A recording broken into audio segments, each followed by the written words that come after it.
antes de eso debemos empezar hablando de cuánto es la diuresis normalmente que debe tener una persona, muy bien, de acuerdo a su peso. Recordemos que una persona en promedio, un adulto, debe orinar aproximadamente 24 horas. ¿Cuánto de volumen? Más o menos entre 1000 y 1500 mililitros por día. Muy bien, ese es el promedio que debe orinar una persona. Pero ¿qué pasa si una persona no ingiere agua en grandes cantidades, líquidos en grandes cantidades, y esta persona no necesita estos requerimientos de agua? Lo que va a hacer es va a orinar más diluido, mucho más claro, ¿no? Es lo que pasa cuando uno toma bastante agua, ¿no es cierto? Orina mucho más claro, va varias veces al baño, etc. Pero ¿qué pasa si estamos en una situación en la cual el organismo no tiene accesibilidad a líquidos? Por ejemplo, una huelga de hambre, en situaciones donde aumenta la temperatura. ¿Cómo orina una persona? Concentrado y menor volumen, ¿no es cierto? Entonces, partiendo de esto, tenemos que saber cuánto es el volumen de orina que produce una persona normalmente. Un adulto debería orinar, ¿no?, lo que se llama la diuresis. Como habíamos mencionado, es en promedio de 1000 a 1500 ml. Ojo, diuresis no es lo mismo que micción. Micción habíamos indicado que es el acto de eliminación de la orina, ¿no?, a través de la uretra proveniente de la vejiga, ¿no? O sea, es el vaciamiento de la vejiga. Diuresis es el volumen de orina. La diuresis se calcula de acuerdo al kilogramo peso. La diuresis horaria corresponde a 0.5 a 1.0 ml por kilogramo por hora. Muy bien. Entonces, por ejemplo, vamos a hacer un ejercicio. Cualquiera de ustedes, ¿no?, por ejemplo, ¿cuánto es tu peso aproximado? 70 kilos. ¿Edad? 20 años. Entonces tenemos una persona de sexo masculino de 20 años de edad, ¿no?, con un peso aproximado de 70 kilogramos.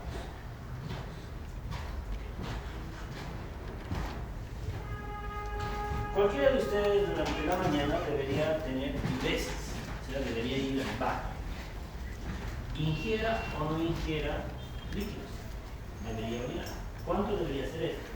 ¿Cómo se calcula? Por ejemplo, nosotros en el hospital tenemos 3 turnos. O sea, el personal de salud atiende en 3 turnos: turno mañana, tarde y noche. El turno mañana empieza de 8 a 2 de la tarde, el turno tarde de 2 de la tarde a 8 de la noche, y el turno nocturno, el tercer turno, es de 8 de la noche a 8 de la mañana del día siguiente. En los cambios de turno, a las 2 de la tarde, a las 8 de la noche y a las 8 de la mañana, debe estar registrada la diuresis del paciente. Porque, ¿qué pasa si en uno de estos turnos no micciona el paciente? Pues ya nos llama la atención. Entonces tenemos que saber calcular la diuresis horaria. Entonces, si hablamos, por ejemplo, de este paciente de 8 de la mañana a 2 de la tarde, ¿no?, te piden calcular la diuresis en el turno mañana. ¿Cuántas horas tenemos de 8 de la mañana a 14 horas? ¿Cuántas horas tenemos? 6 horas, ¿no? Entonces te dicen calcular la diuresis en 6 horas. Muy bien. Entonces, ¿cómo hacemos este ejercicio? Si la fórmula nos dice la diuresis horaria mínima es de 0.5 a 1 ml por kilogramo por hora, pues lo que hacemos es multiplicar 70 kilogramos, que es el peso del paciente, por, en este caso vamos a usar el valor mínimo, 0.5 ml.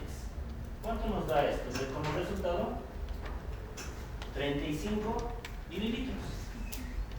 35 mililitros, ¿en cuánto tiempo? Eso es por hora. O sea, nuestro compañero debería orinar cada hora 35 ml. Eso no significa que él vaya cada hora a miccionar, eso es difícil, ¿no?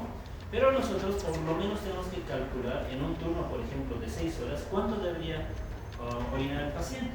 La mayoría de acá de nosotros mínimamente ya ha tenido diuresis durante la mañana, ¿no es cierto?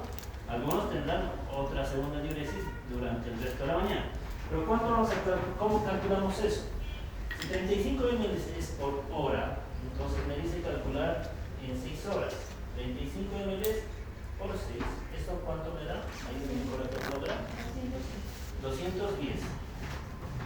Mínimamente, ¿no? Esta persona en 6 horas debería orinar 210 mililitros. ¿No? 210 mililitros. 200 ml es como la taza como el volumen de una taza, ¿no? Entonces es lo mínimo que debe orinar nuestro paciente. Ahora, si no, la diuresis generalmente se calcula por hora o se calcula de acuerdo al horario esperado o en 24 horas. Normalmente una persona dice que debe orinar entre 1000 a 1500 ml en 24 horas, o sea, en todo un día.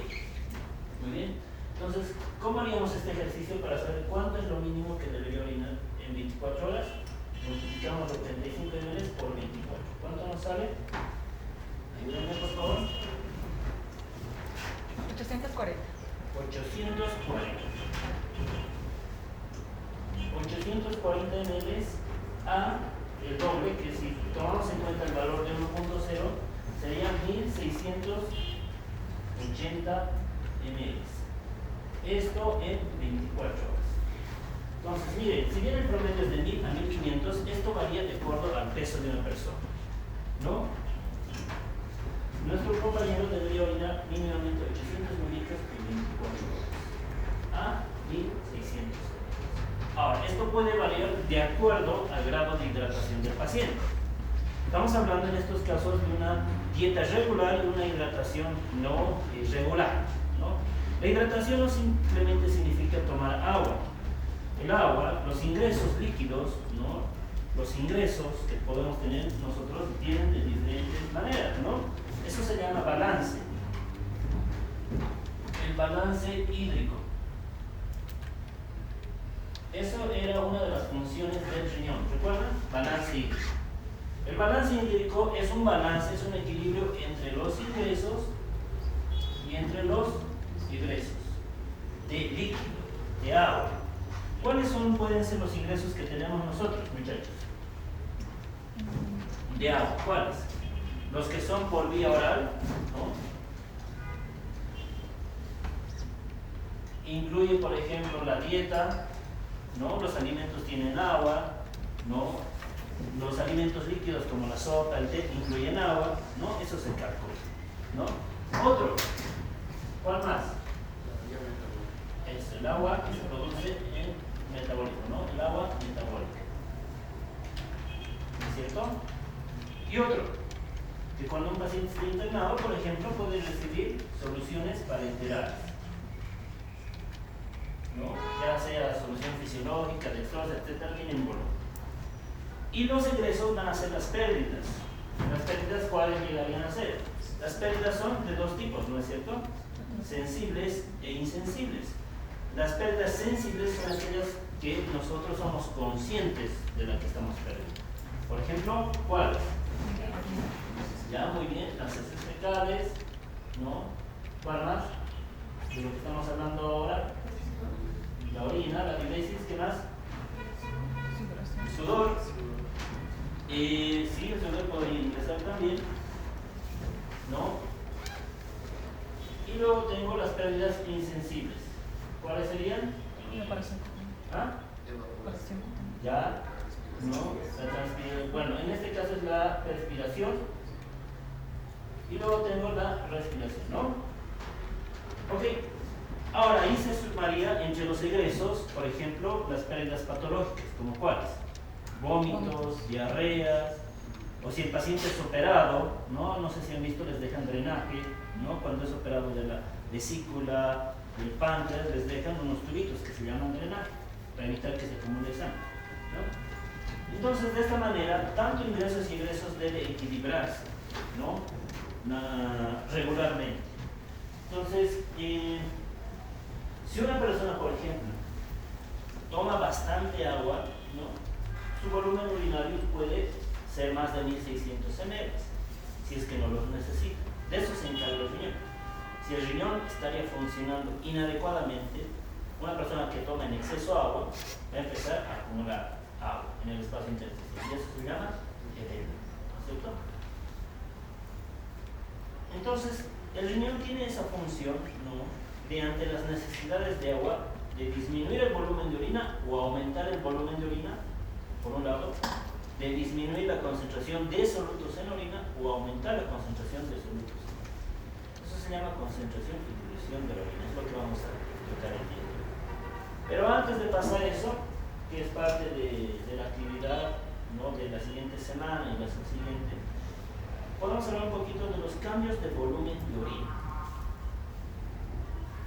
Cuando una persona, por ejemplo, en caso, ¿tu nombre cuál es, perdón? Brandon, por ejemplo. Brandon en 24 horas es lo que deberías orinar. Pero ¿qué pasa si orina 600 ml? Hay un volumen de orina disminuido, ¿no es cierto? ¿Cómo se llama al volumen de orina disminuido? Oliguria.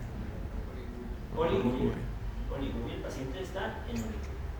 Por ejemplo, ya no tomamos el ejemplo de Brandon. Nos dicen, por ejemplo, el paciente debe orinar 1200 ml mínimamente en 24 horas. De 8 de la mañana a 8 de la noche el paciente ha orinado 200 ml. Ya de entrada, sin calcular, es muy poco, ¿no? 200 ml. El paciente está en oliguria. ¿Eso qué nos llegaría a pensar? ¿A qué nos lleva a pensar eso? Que el paciente está en oliguria. ¿Qué sugiere? Deshidratación. Sencillo, si no hay diuresis, ¿qué significa? Que los riñones no están funcionando, algo está pasando, el paciente está en falla renal. Está en falla renal. Muy bien. Nosotros cuando evaluamos la función renal, o cuando evaluamos cualquier sistema, hay el área clínica y el área complementaria. El área clínica significa lo que tú encuentras en el paciente o lo que te dice el paciente, ¿no? O sea, los síntomas es lo que te dice el paciente y los signos es lo que tú encuentras como médico. Luego te apoyas en los exámenes complementarios, como hemos visto la creatinina, ¿no es cierto?, la urea. Cuando evaluamos la función renal, uno de los parámetros clínicos principales es la diuresis. Si el paciente no tiene diuresis, no tiene volumen de orina adecuado, está entrando en falla renal. Ahora, esta falla renal puede ser por múltiples causas, ¿no? Eso ya es un tema un poco más avanzado, ¿no? Entonces se conoce como oliguria. ¿Y qué pasaría si el paciente no orina nada? ¿Cómo se llama eso? Nada. ¿Muy bien? Pero hay algunos textos que te dan un valor. Si bien una persona tiene que orinar mínimamente esto, algunos textos también te dicen oliguria se conoce cuando el volumen de orina en 24 horas es menos de 400 ml en 24 horas. O sea, no importa el peso, si una persona orina menos de 400, se considera oliguria. Y anuria, si bien significa nada de orina, es cuando una persona orina menos de 100 ml en 24 horas. Esta referencia la tomo de un libro que se llama Laboratorio Clínico de Balcells. ¿Bien? Que el siguiente año lo van a ver en el área hay una área que se llama Laboratorio Clínico. ¿Bien? Ahora, ¿qué pasa si es todo lo contrario? Si esta persona orina más de lo normal, ¿cómo se llama eso? Oliguria. Muy bien. Ahora, ¿hay algún valor de corte, un punto de corte? Algunos dicen que oliguria se considera cuando la persona orina más de 3000 ml en 24 horas. El libro que les digo es Laboratorio Clínico de Balcells. Si gustan ya se lo pueden ir comprando, porque igual lo van a utilizar el siguiente año, ¿no? Y además este libro nos sirve para ver lo que es examen de orina, que es la actividad de la subsiguiente semana. Muy bien. ¿Entendido hasta acá? Ok. ¿Puedo cambiar? Sí, ¿no?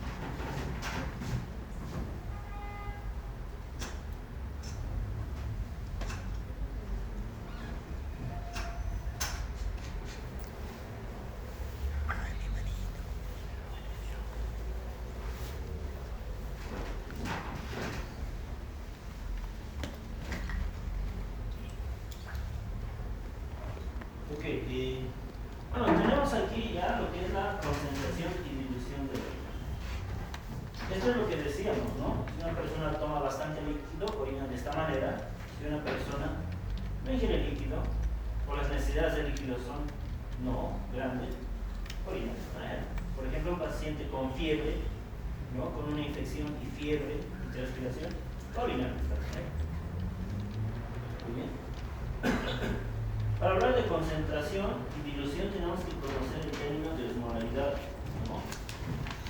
En este caso, la osmolaridad plasmática conocemos que oscila entre 280 a 300 milismoles por litro. Vamos a agarrar como promedio 300 milismoles por litro. ¿Y cuánto es la osmolaridad urinaria? La osmolaridad urinaria es diferente. Puede oscilar, miren, desde 100 a 1200 milismoles por litro. ¿Por qué es tan cambiante y no es como la del plasma? La del plasma, normalmente para mantener la homeostasis debe ser de 300 miliosmoles. Pero el de la orina, miren, dice que va desde 100 a 1200. Es un intervalo bastante amplio, ¿no es cierto? Pero en promedio se maneja de 600 a 800 miliosmoles por litro. Ese es el estándar, por decirlo, de la osmolaridad.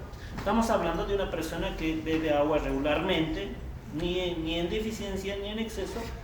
Su osmolaridad urinaria debería estar alrededor de los 600 o a 800. ¿Muy bien? Pero cuando una persona, por ejemplo, está en estado de sobrehidratación, va a orinar de forma diluida con esta osmolaridad. Una persona que está en estado de concentración de orina, por ejemplo, ante una deshidratación, su osmolaridad va a llegar hasta 1200 milimoles.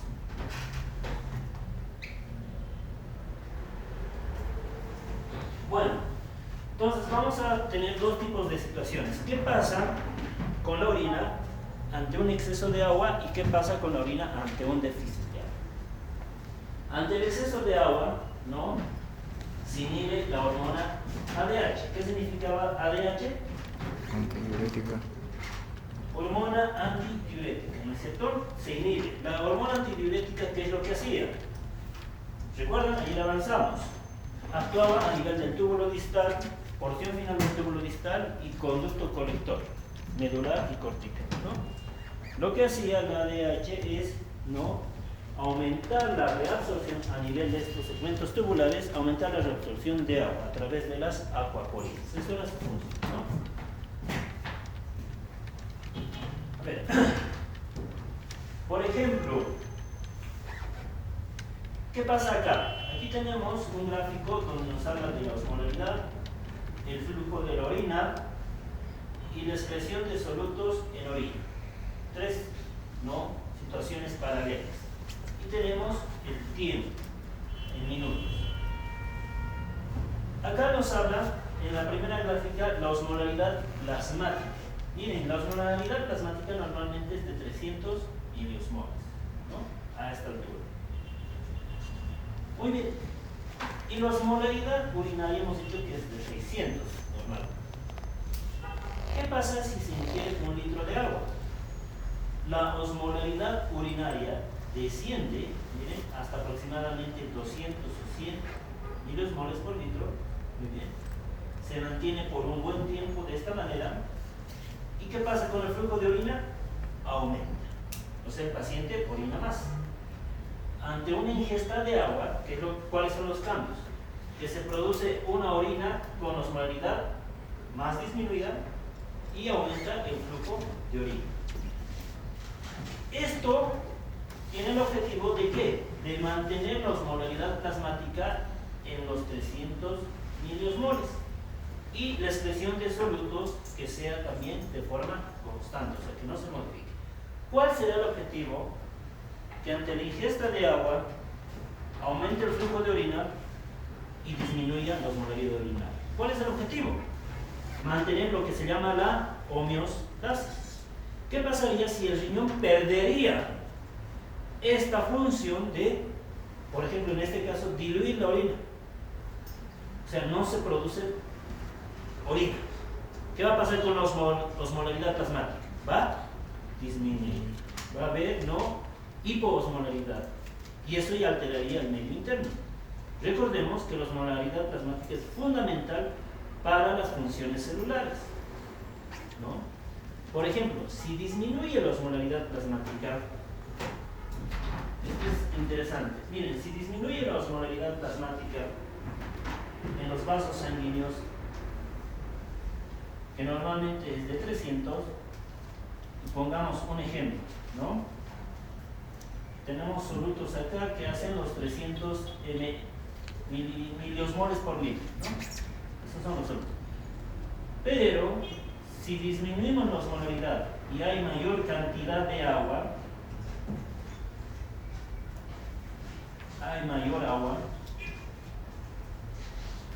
esto puede llevar a repercusiones muy graves. Aquí ha disminuido la osmolaridad. ¿Cuáles son una de las complicaciones más graves? A nivel cerebral, recordemos que tenemos los vasos arteriales, ¿no? También. Si tengo una osmolaridad, pónganle de 280, o sea, hay mayor concentración de agua y menor concentración de solutos. ¿Qué va a pasar? El agua va a pasar del espacio intravascular, ¿hacia dónde? Hacia el espacio intersticial del cerebro. ¿Cómo se llama eso? Edema cerebral. El paciente se le hincha la cabecita del cerebro. Entonces, es una de las razones fundamentales por las cuales no se debe mantener, por ejemplo, la osmolaridad plasmática dentro de los valores normales.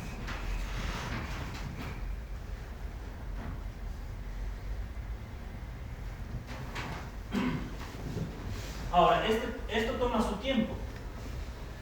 Durante un par de minutos, ¿no? O durante un tiempo estimado, el paciente va a empezar a orinar un poco más. ¿Eso para qué? Para que nuevamente suba la osmolaridad urinaria y disminuya el flujo de orina.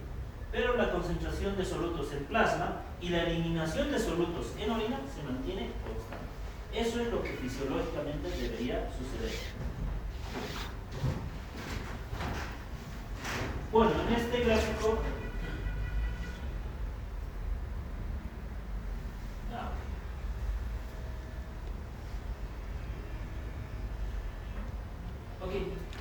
¿qué segmentos participan en la dilución de la orina? Ya esta es la parte no aplicada.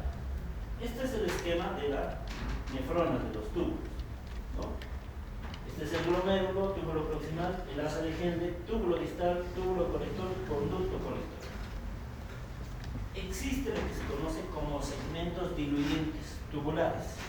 Como su nombre lo dice, segmentos diluyentes significa que diluyen la orina. ¿Qué quiere decir eso? Que no reabsorben agua. ¿Qué segmentos tubulares no reabsorben agua?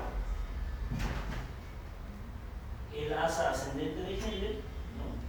Y lo que es el túbulo distal y el conducto colector. Pero ojo, este segmento, el asa ascendente gruesa de Henle, no reabsorbe agua por nada del mundo. Pero el túbulo distal y el conducto colector, el túbulo colector, depende de qué. O sea, su reabsorción de agua, si bien es nula, pero es condicionante ante la presencia de algo. ¿De qué? Acabamos de hablar. Antidiurética. De la antidiurética. La antidiurética actúa a este nivel. Si no existe antidiurética, obviamente no se va a reabsorber agua. Pero si existe antidiurética, sí se reabsorbe, ¿no? Ok. Esto es lo que les decía, ¿no?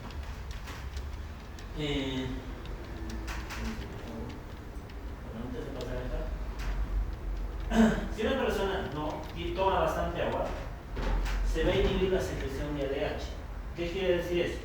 Que a este nivel no se va a reabsorber agua. ¿Cuánto de agua se reabsorbía a este nivel? ¿El porcentaje? 10%. Se reabsorbía en un 5%. Hasta 10% podríamos, ¿no?, esperar. Muy bien. Ese es el único mecanismo que cuando nosotros tomamos mucha agua se inhibe la secreción de ADH. ¿En qué condiciones también se inhibe la secreción de ADH? La ADH se inhibe ante situaciones, ante ingesta de bloqueantes del ADH, por ejemplo, como el alcohol, ¿no? Cuando uno toma, ingieres bebidas alcohólicas, vas muchas veces al baño. Y dices, ¿por qué tal vez? Es porque el alcohol inhibe la secreción de la ADH.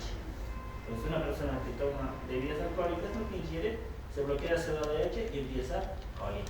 No es porque esté sobrehidratado, sino porque se está bloqueando el ADH. Y una persona que toma bastante alcohol, por ejemplo, en una intoxicación alcohólica, puede entrar en una fase de deshidratación.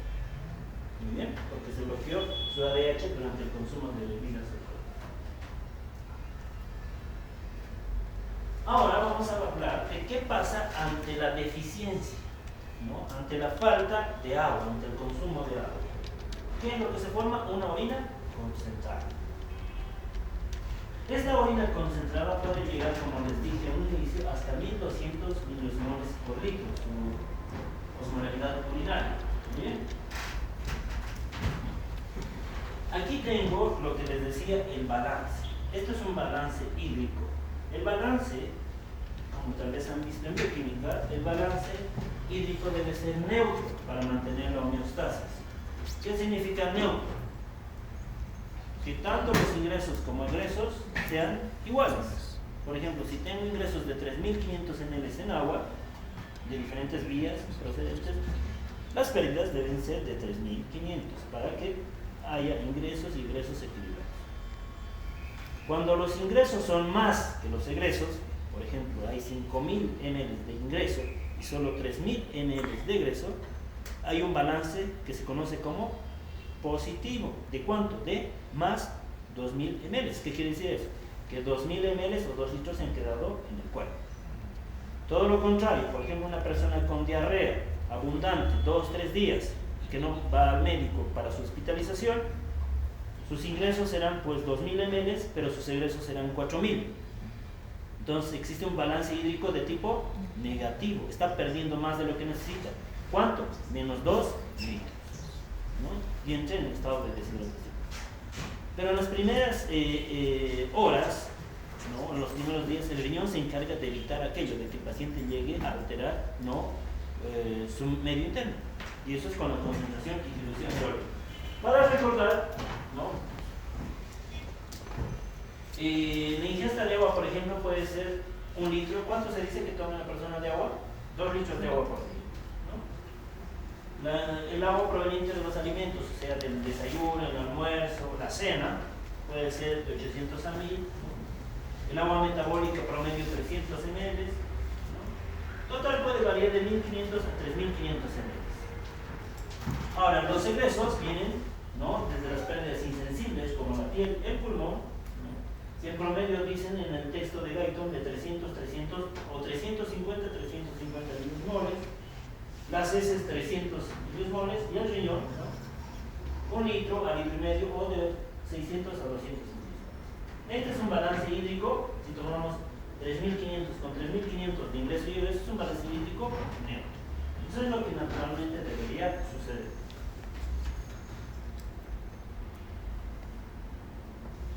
Ahora, como les decía, es bien paradójico, o no sé si el término sea paradójico, es bien interesante cuando los pacientes vienen, ¿no? Con falla renal o están internados y dicen, sí, me estoy hinchando, doctor. ¿Cómo era esto? A ver, déjenme ver. Sí, se me hincha de vez en cuando los pies. Okay, ¿y no ha notado que ha disminuido el volumen de su orina? Les pregunto. Sí, estoy orinando poco, pero es porque no tomo agua. ¿Qué opinan de eso? ¿Será cierto? O sea, está muy asociado de que una persona que no tome agua no va a orinar. ¿Qué opinan? No. Una persona sí o sí tiene que orinar. Y aquí está la explicación, ahora les explico. ¿Por qué? ¿Para qué se produce el orina? Por muchas razones, ¿no? Pero una de ellas es para eliminar electrolitos que están en exceso y eliminar, ¿qué? Desechos tóxicos. Una persona que no ingiere agua va a orinar, pero poco, pero sí o sí tiene que orinar. ¿Sí? ¿Por qué?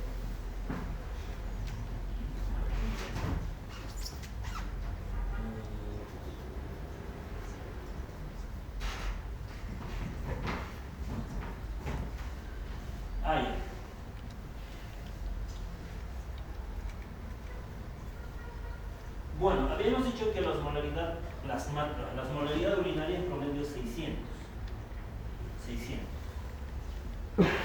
Pero la osmolaridad límite, ¿cuánto es? 1200. Este es el promedio y este es el top, 1200. Entonces, nosotros si tenemos una ingesta promedio de 600 ml, perdón, una osmolaridad promedio de orina de 600 y una osmolaridad máxima de 1200, ¿no? Esta relación nos dice que una persona mínimamente debe orinar 0.5 litros por día, sí o sí. Con eso vamos a poder eliminar los solutos excedentes, los desechos tóxicos o lo que nos siga en la organismo. Unos 500 mililitros sí o sí tienen que producir, ¿no? El riñoncito de orina. Esto, por ejemplo, dice la dieta regular. La dieta regular, ¿no? Y lo máximo que concentra la orina es 1200. Entonces, mínimamente debe orinar 500 mililitros. ¿Se entiende eso? Ok. ¿Qué pasa si de la dieta regular le sumamos mayor osmolaridad? Por ejemplo, cuando uno bebe agua de mar. El agua de mar es salada, tiene mayor osmolaridad. 600 más 1200, 1800. Dividido entre lo máximo que puede concentrar la orina, ¿no? ¿Qué pasa? 1800 entre 1200, 1.5 litros. ¿Qué quiere decir? Que una persona que bebe agua de mar, agua hiperosmolar, va a empezar a orinar en mayor cantidad. Entonces, ¿por qué mueren los pacientes que ingieren agua de mar? Por deshidratación. ¿Entendido? Okay.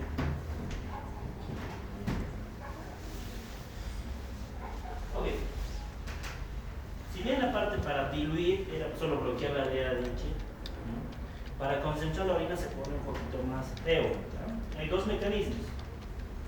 Uno, aumenta una concentración elevada de ADH, lo que aumenta la permeabilidad de los túbulos distales y conductos colectores al agua.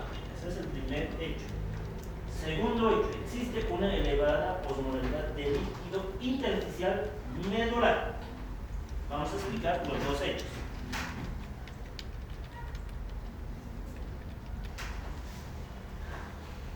Para que, por ejemplo, se concentre la orina, necesitamos que la médula renal sea hiperosmótica. ¿Qué significa hiperosmótica? Que su osmolaridad sea más alta del promedio. Entonces, para eso, debo recordar que existen dos tipos de nefronas. Las nefronas corticales y las yuxtamedulares. La diferencia es que las yuxtamedulares no se encuentran al lado de la médula, la parte del subglomérulo se encuentra en la corteza, pero la parte de sus asas de Henle, ¿no?, se introducen a lo largo de la médula renal y son mucho más largas que en comparación a las nefronas corticales. Esto es importante para la concentración de orina. ¿Por qué? Porque va a existir un transporte activo de sodio-potasio en la rama gruesa de ascendente de Henle. Este transporte activo de los iones desde los conductos colectores también va a ser hacia el intersticio. Desde este nivel, estos son los conductos colectores, hacia el intersticio. Y 3, existe una difusión facilitada de urea desde los conductos colectores a la médula interna.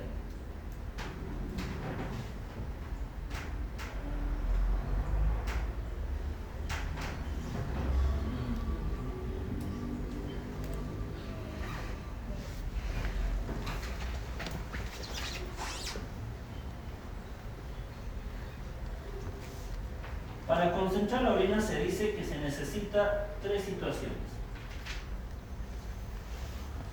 Uno, que aumente, ¿no?, el cotransporte sodio 2-cloro-potasio, ¿no es cierto? Eso hace que aquí va a existir mayor concentración de solutos. ¿Cuál era el otro efecto? El otro era transporte activo de iones también. Acá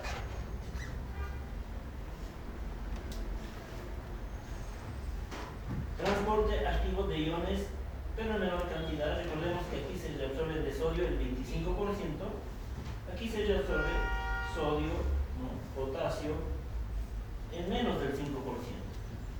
Pero esto hace que aumente la concentración de solutos en la médula. Y tercero, que en el conducto colector se reabsorbe una molécula osmóticamente activa llamada urea. Muy bien, la urea ingresa desde el lado tubular hacia el intestino. Entonces, mediante estos tres mecanismos, vemos que el intersticio medular se vuelve hiperosmótico. Muy bien, bajo estos tres mecanismos.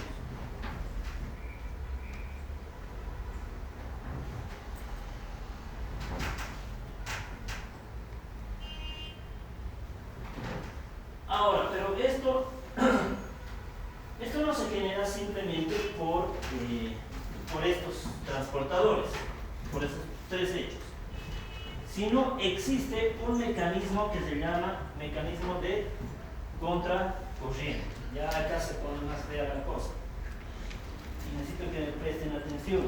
En el texto es muy difícil de entenderlo, incluso en la explicación de ahora tal vez cuesta. ¿Bien? ¿En qué se basa este mecanismo de contracorriente?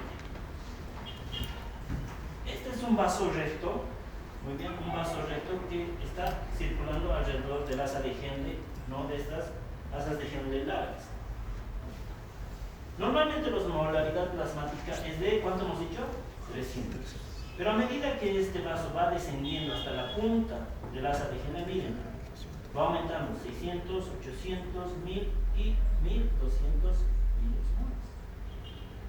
Lo propio pasa con el intersticio medular, va aumentando la osmolaridad.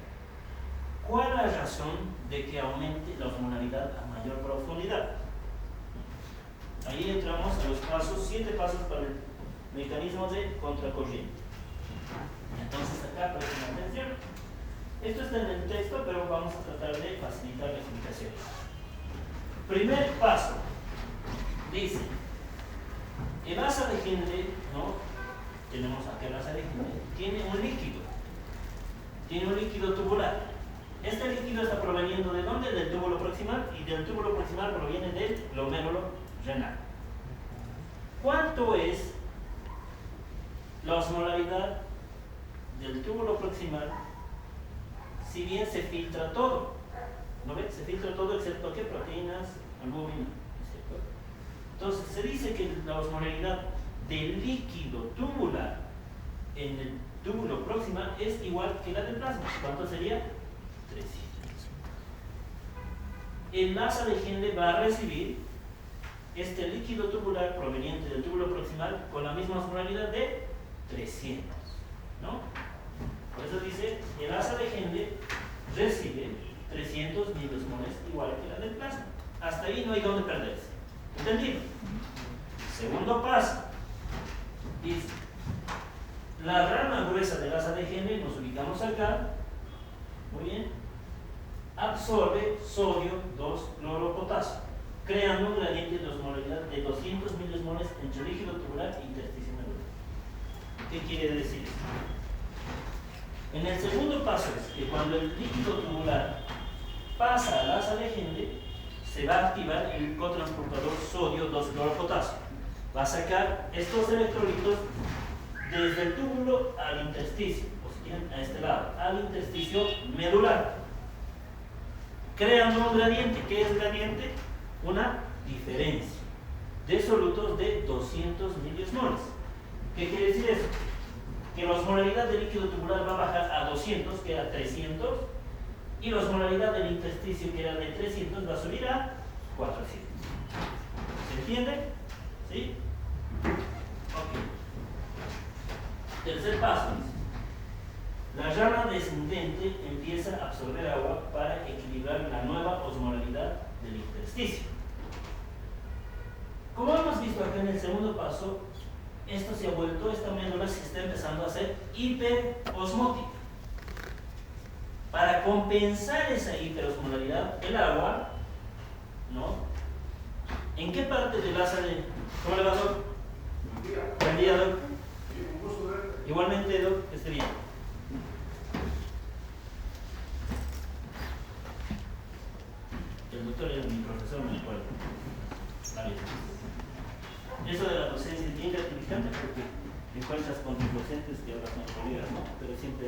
entre el sujeto y también el bueno.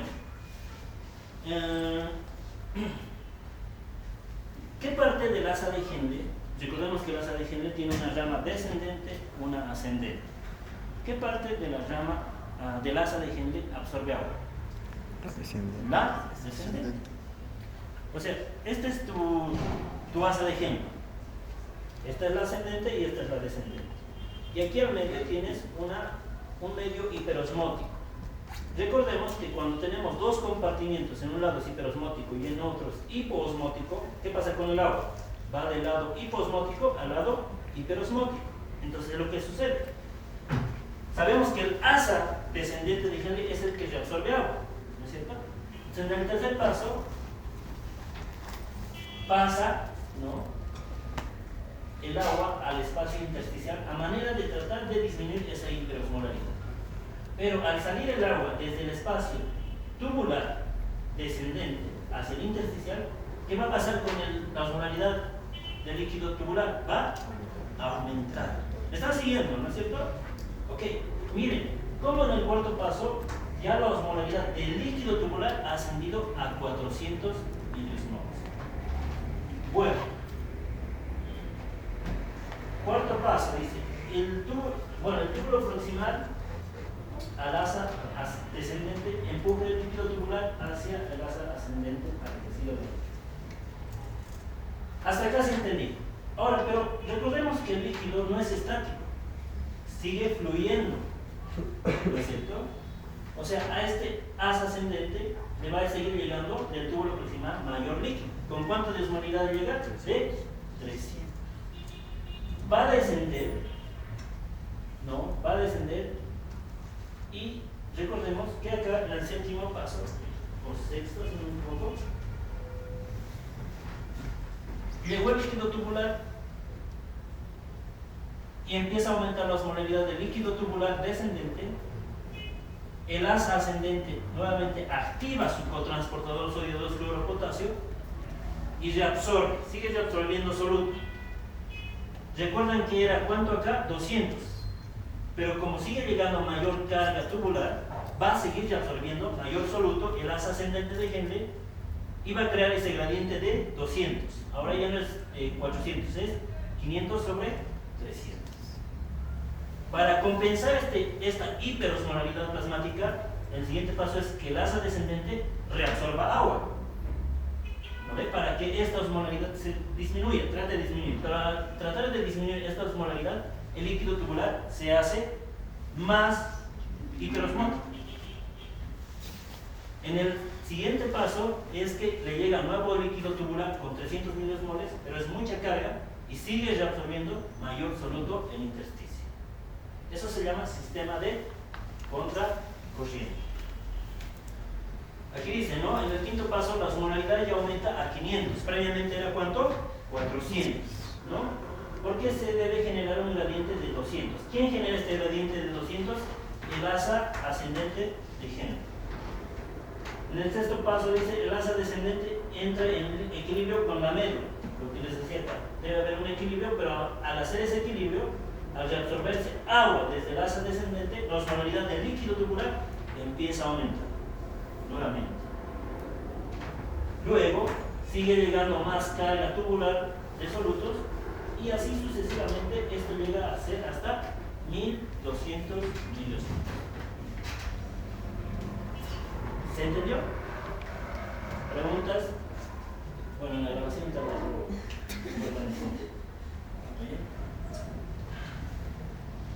Como dicen en el punto 7, esto se multiplica, ¿no?, por varios pasos hasta llegar a una osmolaridad de 1200 miliosmoles. ¿Para qué y por qué? Ahí está, este es el resumen, ¿no? Como la osmolaridad del líquido tubular de 300 pasa a 400, 400, 500 y llega a 1200. Pero si se dan cuenta, esto también es interesante. La osmolaridad en la parte del túbulo proximal y túbulo distal oscila en 300, pero a medida que va descendiendo, ¿no?, va a aumentar. ¿Qué quiere decir? Que la osmolaridad de la punta del asa de Henle generalmente es hasta 1200 miliosmoles.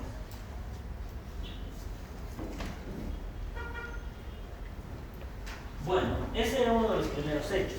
¿Cómo se concentra la orina? Gracias a que existe una médula hiperosmótica, un intersticio medular hiperosmótico. Ya sabemos cómo se forma este intersticio hiperosmótico. 2. La participación de la ADH.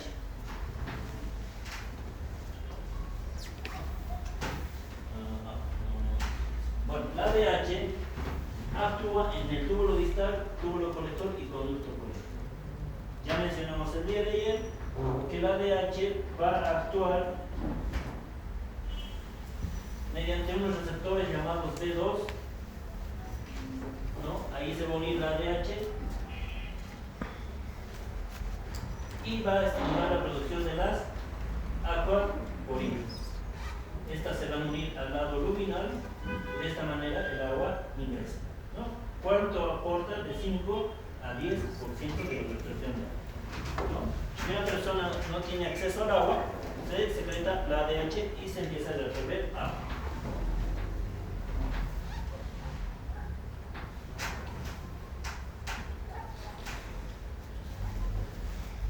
Otro de los hechos que participa en la formación de una médula hiperosmótica es la recirculación de la urea. Muy bien. La urea, ¿qué es la urea? Es un producto nitrogenado. Es un producto del metabolismo de los azoados. Muy bien. La urea se absorbe en diferentes segmentos del túbulo, ¿no? Pero se reabsorbe principalmente, miren, en la parte del conducto colector. También se reabsorbe a nivel de lo que es el túbulo proximal, muy bien, parte de lo que es el túbulo distal, pero en el conducto colector se reabsorbe gracias a unos transportadores llamados transportadores de urea o UT de tipo A3. Muy bien. Estos transportadores de urea van a responder a la presencia de ADH. O sea, ¿qué quiere decir? Que se activan cuando existe ADH. Entonces, otra segunda función de la ADH. La ADH aumenta la retención de agua y estimula a los transportadores de urea de tipo A3, donde a nivel del conducto colector medular, este es el conducto colector cortical y este es el conducto colector medular, a este nivel se reabsorbe la urea. Ahora, la urea, si ustedes recuerdan en el cálculo de osmolaridad plasmática, entran, ¿ven? 2 sodio, ¿cómo es? 2 por sodio más 2 potasio, glucosa, urea, ¿ven? ¿Por qué se toma en cuenta la urea? Porque es un soluto osmóticamente activo. ¿Qué significa osmóticamente activo? Que atrae ¿qué? Agua, ¿no? Que atrae agua.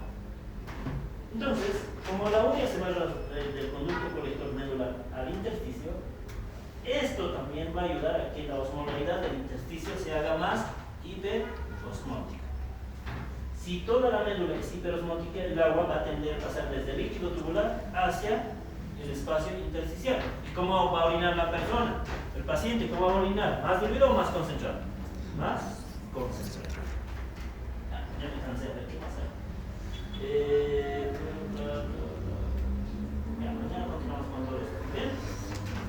Esta es la parte fisiológica. Vamos a pasar a una parte de aplicación clínica y patológica. ¿Alguna pregunta hasta acá? Muy bien. Espero que les haya gustado. Nos vemos mañana a las 8 de la mañana. ¿Muy bien?